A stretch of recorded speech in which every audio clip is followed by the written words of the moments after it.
네, 세 번째 주제죠. 청소년 수련시설의 종류와 기능입니다.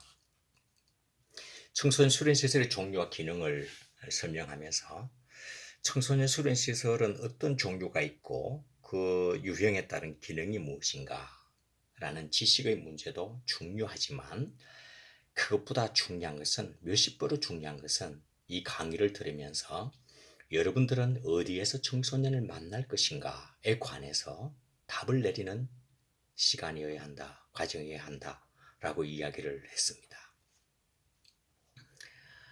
6대 시설의 종류는 여러분들이 머릿속에 넣고 있어야 되겠죠. 자, 이런 고민을 하면서 6대 청소년 수련시설 이렇게 이제 단답형 형식으로 물어볼 수 있습니다. 제가 수련시설과 관련해서는 큰 문제를 하나 내고 1번 문제면 청소년 수련시설에 관해서 문제를 내고 작은 소문제를 낼 예정입니다. 그래 그중 하나가 6대 청소년 수련시설을 기록해보라, 나열해보라 하면 단순하게 이렇게 6개를 이야기할 줄 알아야 됩니다. 자, 여러분 머릿속에 잘 기억되어 있겠지만 한번 읽어볼까요? 같이 시작. 청소년 수련관, 청소년 수련원, 청소년 문화의 집, 청소년 특화시설, 청소년 야영장, 유소스텔. 네, 잘했습니다. 자, 이렇게 6개를 머리에 넣고 나서 우리가 해야 될 일이 있다 그랬죠. 바로 이 6대 시설의 기능과 특성을 알아야 된다. 활동진흥법 제3장 제10조에 있다. 뭐 이런 내용들은 지금 외워도 시험 칠 때, 즉 청소년 지도사 면접을 볼 때는 다 망각해 버립니다. 이건 중요한 것이 아니고 지금 머릿속에 넣어야 될 것은 수련시설의 종류와 이 시설 간의 공통점과 차이점 부분입니다. 자, 기능과 특성 이것도 다 지금 머릿속에 넣으면 참 힘들 겁니다. 자, 그래서 제가 공통점과 차이점을 여러분에게 이야기를 했는데 이것을 머릿속에 넣고 있으면 사실은 그 기능을 설명하는데 문장을 나열하는데도 큰 도움을 받을 수가 있습니다. 지금 예정은 시험 문제도 이렇게 낼까 합니다. 즉 청소년 수련관과 청소년 수련원의 공통점과 차이점을 쓰라. 공통점이 뭐죠? 종합수련시설이다. 자, 이게 당연히 나와야 됩니다. 종합수련시설이고 또 종합수련시설이 뭐죠? 종합수련시설이 뭐죠? 다양한 수련거리를 실시할 수 있는 시설 및 설비를 갖춘 것이 종합수련시설이다. 자, 공통점 종합수련시설. 또 조금 더 세부적으로 종합수련시설이 뭔가? 다양한 수련거리. 이게 제일 중요한 거겠죠. 다양한 수련거리를 실시할 수 있는 시설과 설비. 네, 요거 정도만 외우면 충분한 종합수련시설에 대한 답을 할 수가 있는 수준이라고 할 수 있겠습니다.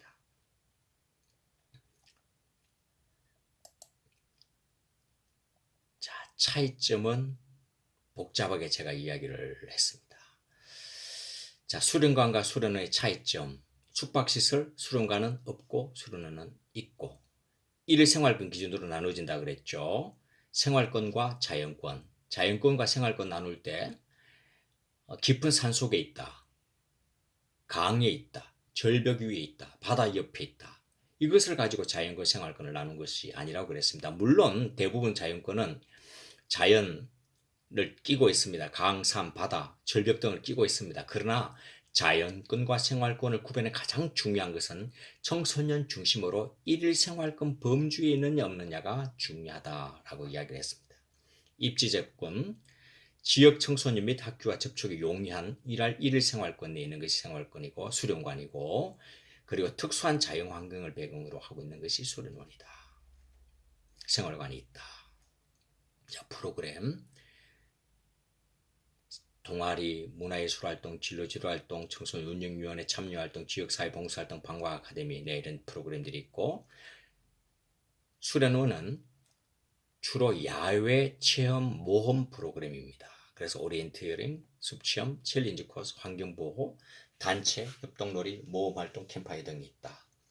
자, 집단의 크기, 수련관 중소규모, 수련원 중대규모. 만남의 특성은 규칙이고 직소성이고 수련회는 일회성, 불규칙하다. 그리고 공공민간 유보와 관련해서는 수련관은 공공기관 위주이다. 공공기관 위주이고, 그리고 수련회는 민간 유주인데 공공기관 유지와 관련하여서 행정구역 시군구에 1개소 이상 설치할 의무가 있다. 이렇게 외우시면 되겠습니다. 다음은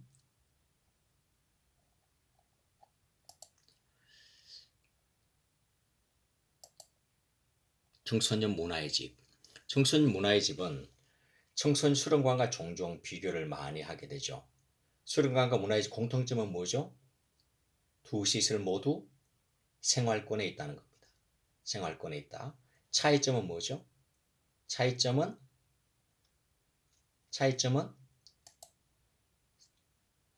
조금 올라가야 되겠네요. 차이점은 수련관은 종합수련시설이다. 그러나 문화의 집은 종합수련시설이 아니다. 왜? 종합수련시설은 다양한 청소년 수련거리가 들어가야 되는데 문화의 집은 간단한 수련 활동을 실시할 수 있는 곳이다. 여기서 간단하다는 것은 두 가지 의미가 있다고 그랬습니다. 프로그램의 수의 제한성 그리고 수용 인원의 제한성 이렇게 이해를 하면 좋겠습니다. 자, 그러면 청소년 특화시설. 자, 특화시설 한번 읽어볼까요? 청소년 특화시설을 설명하라 하면 자, 여러분 이렇게 써야 됩니다.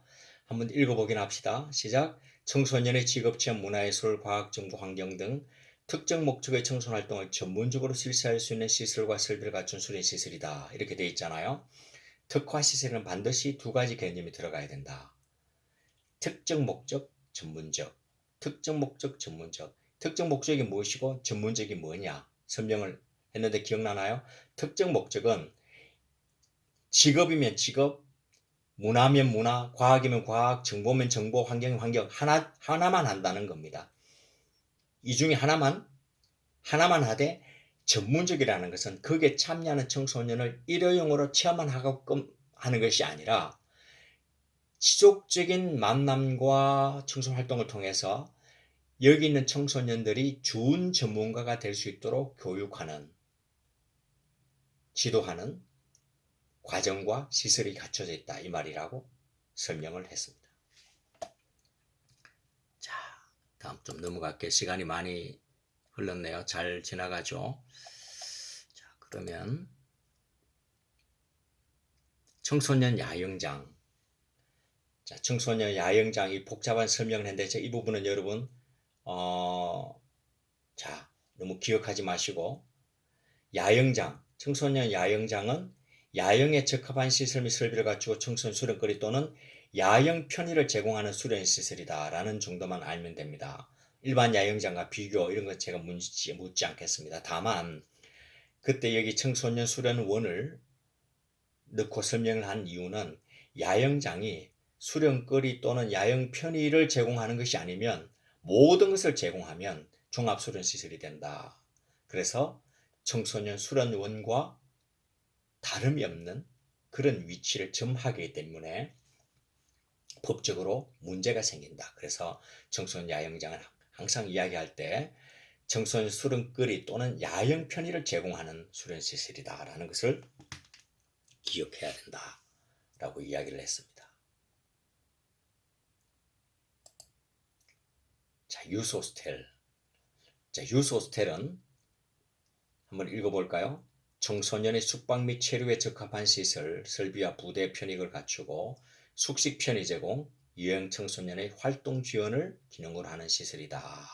자, 여기까지 6대 시설을 공부했는데 정리하면 6대 청소년 시설의 명칭은 여러분들이 반드시 알아야 됩니다.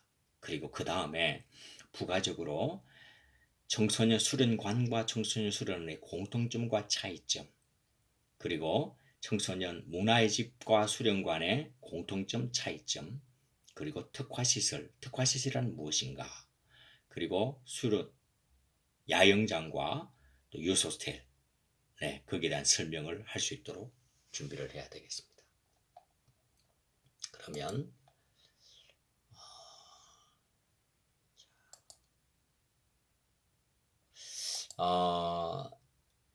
지금 요 주제는 뭔가 하면 청소년 수련 치료사 배치 기준인데 이것은 제가 시험에 내지 않겠습니다. 우선은 뭐 여러분들이 지금 이 내용을 머릿속에 넣어도 몇 명당 또 뭐 또 얼마의 어느 정도의 청소년 지도사를 배치해야 된다 이런 내용들은 오래 기억할 수 있는 내용이 아닙니다. 그래서 청소년 지도사 면접 시험 보기 전에 다시 한번 기억을 해야 되는 내용이라서 넘어가도록 하고요. 시험의 큰 네 번째 주제죠. 바로 청소년 육성의 개념입니다. 청소년 육성이란 무엇인가 라는 주제를 가지고 물어볼 것입니다. 자, 그러면 청소년 육성이란 문장이 엄청 길다고 그랬잖아요.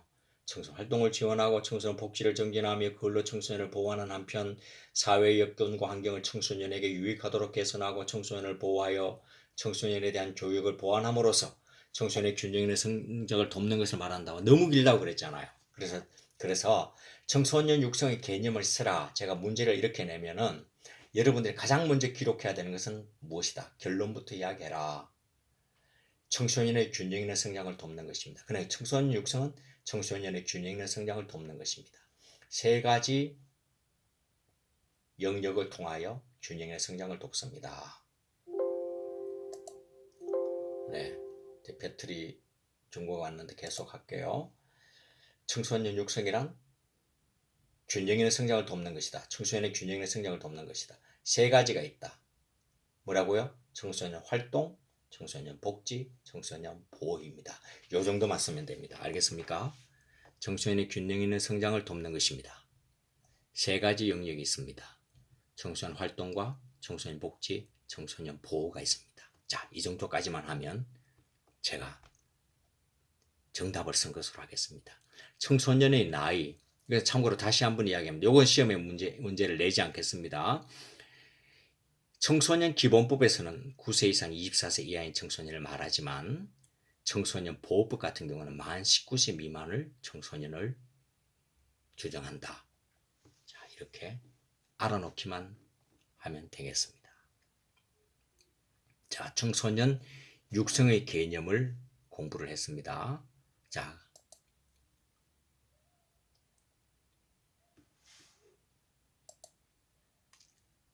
다음에 자, 지금 공부한 내용이 그대로 나오네요. 자, 청소년 육성의 목적 균형 있는 성장에 청소년 활동 복지 보호가 있다. 넘어갑시다. 자, 그리고 그 다음에 이제 공부를 해야 될 것이 청소년 활동. 청소년 활동이란 무엇인가? 자, 이것이 네 번째가 아니고 다섯 번째인가요? 다섯 번째 개념이 되겠네. 조금 넘어가야 되겠네요. 자, 다시 넘어가서 자, 청소년 활동이란 무엇인가? 제가 청소년 활동에 대한 개념을 여러분에게 설명을 했는데, 자, 청소년 활동은 청소년 수련 활동, 청소년 교류 활동, 청소년 문화 활동이 있습니다.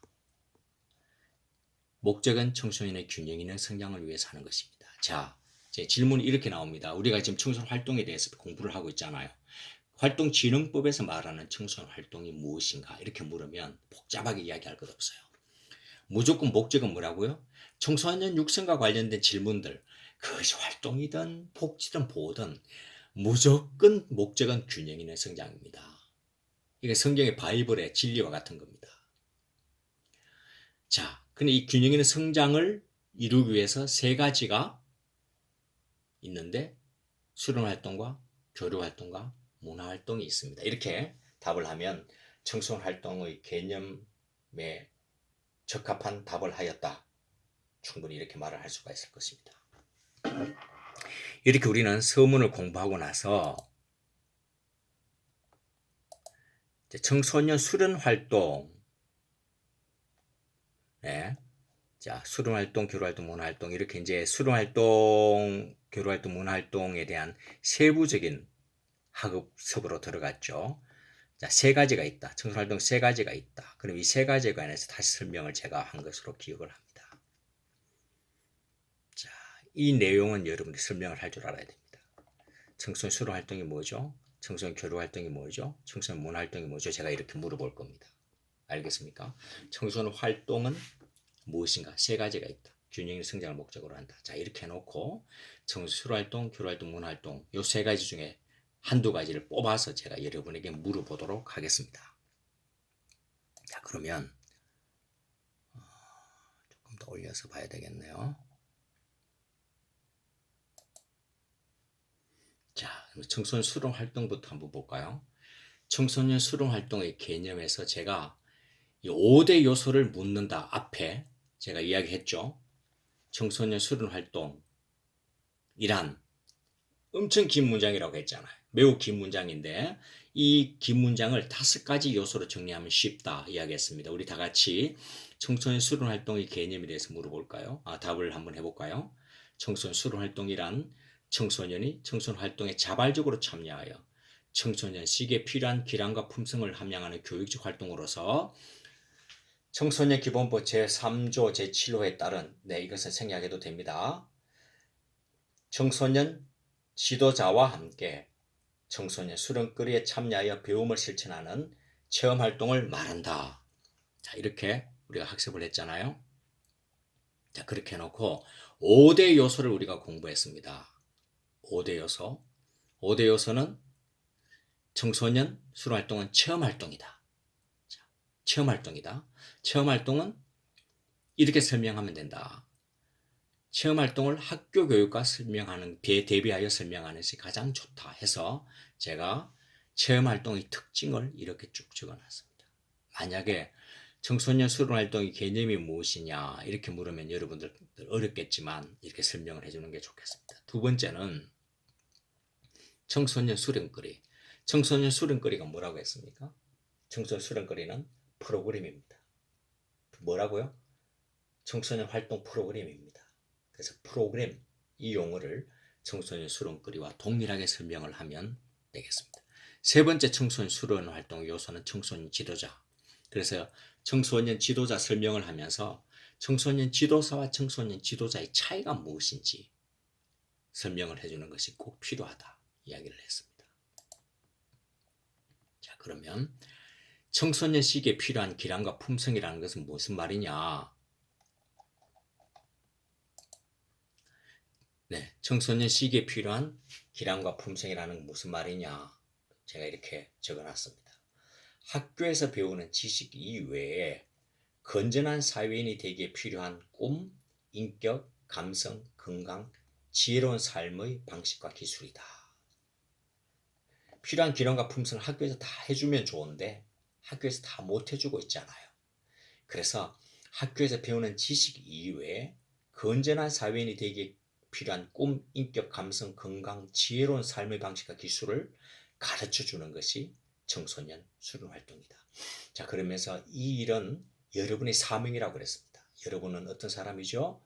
청소년에게 꿈을 심어주고 인격을 함양시켜주고 감성을 개발해주고 건강을 지키도록 해주고 지혜로운 삶의 방식과 기술을 가르쳐주는 사람이다. 그렇게 이야기를 했습니다. 마지막으로 청소년 수련 활동은 자발적 참여가 전제가 돼야 된다. 이 자발적 참여라는 것은 청소년의 선택권 그리고 청소년의 활동의 효과성과 직결된 부분이기 때문에 청소년 활동 참여 선택권과 프로그램 선택권을 부여해 주어야 한다. 이렇게 5개입니다. 다시 한번 청소년 수련 활동을 정리해 볼까요? 청소년 수련 활동은 5가지 요소를 먼저 기억해야 된다. 끝에서부터 청소년 수련 활동은 1번 체험 활동이다. 2번 수련거리와 함께한다. 수련거리가 뭐라고요? 프로그램이다. 세 번째, 청소년 지도자와 함께한다. 지도사와 지도자 차이 알겠죠? 그리고 네 번째, 청소년 시기에 필요한 기량과 품성을 함양해 주는다. 이게 내용이 되겠습니다. 그리고 5번째, 자발적 참여가 있다. 그래서 수련 활동의 긴 문장을 5가지로 요약해서 간단하게 설명하는 준비를 해주시면 좋겠습니다.